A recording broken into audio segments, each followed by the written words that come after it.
Assalamualaikum warahmatullahi wabarakatuh. Saya Muhammad Rizky Ramadan dari Prodi Teknik Pertanian dengan NIM J1B1200047. Di sini saya akan membacakan hasil revisi saya tentang ceramah yang bertema mengetuk pintu langit menebar damai di bumi dalam menjaga NKRI yang disampaikan oleh Profesor Dr. Kiai Haji Nasaruddin Umar MA, yaitu Imam Besar Masjid Istiqlal Jakarta. Baiklah, di sini saya akan membacakan hasil revisi saya, yaitu manusia tugasnya membisik di bumi, memperdengarkan di langit. Ayat yang sering dibahas pada saat Isra Miraj ialah surah Al-Isra, terutama pada ayat 1.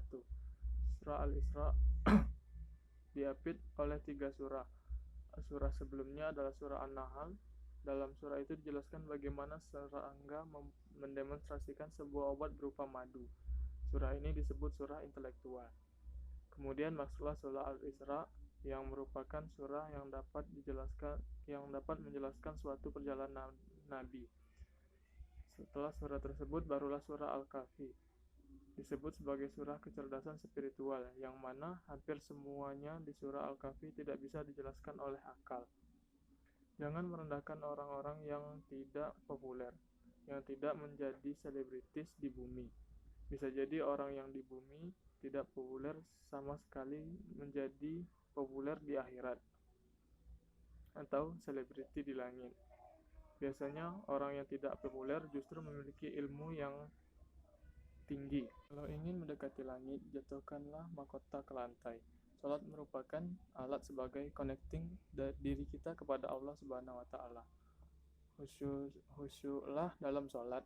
Khusyuk dalam salat bukan hanya pada saat mengawali salat, tetapi khusyuklah itu dimulai dari kita melakukan wudhu. Dimulai dari gerakan awal wudhu. Ingatlah apa yang sudah dilihat oleh mata, apa yang sudah dicium oleh hidung, maka berwudulah dengan khusyuk. Wudhu itu tidak boleh bergurau, tidak boleh bercakap-cakap. Kemudian sesudah wudhu pun lakukanlah hal-hal yang baik. Jangan sesudah wudhu mulut berkata kasar, kemudian berbohong. Kita lakukan hal-hal yang tidak boleh dilakukan. Umat manusia bisa menembus langit dengan cara yang sudah disebutkan tadi. Salat dengan baik. Waktu salat yang paling banyak adalah pada saat malam hari. Mulai dari maghrib, isya, kemudian salat tarawih pun dilakukan pada malam hari. Waktu salat siang hari dikatakan Allah Subhanahu wa taala memiliki waktu yang sedikit atau singkat. Tapi pada malam hari mengapa waktu salatnya lebih banyak? Itu bertujuan agar umat manusia, yaitu kita semua, dapat lebih khusyuk dalam mengerjakan salat. Bisa lebih hikmat dalam menembus pintu menuju langit. Maka itu niatkanlah dan tanamkanlah dalam diri hal-hal yang baik. Jangan hal-hal yang tidak baik ditanamkan dalam diri kita. Lakukanlah pembersihan diri pada diri kita sendiri dan menjalankan semua perintah-perintah Allah. Jangan hanya mempunyai guru seorang yang hidup.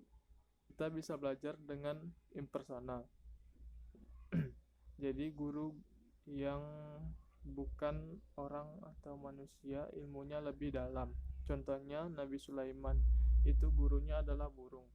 Nabi Musa adalah tongkat. Baiklah, itulah hasil revisi saya. Saya akhiri. Wabillahi taufiq wal hidayah. Wassalamualaikum warahmatullahi wabarakatuh.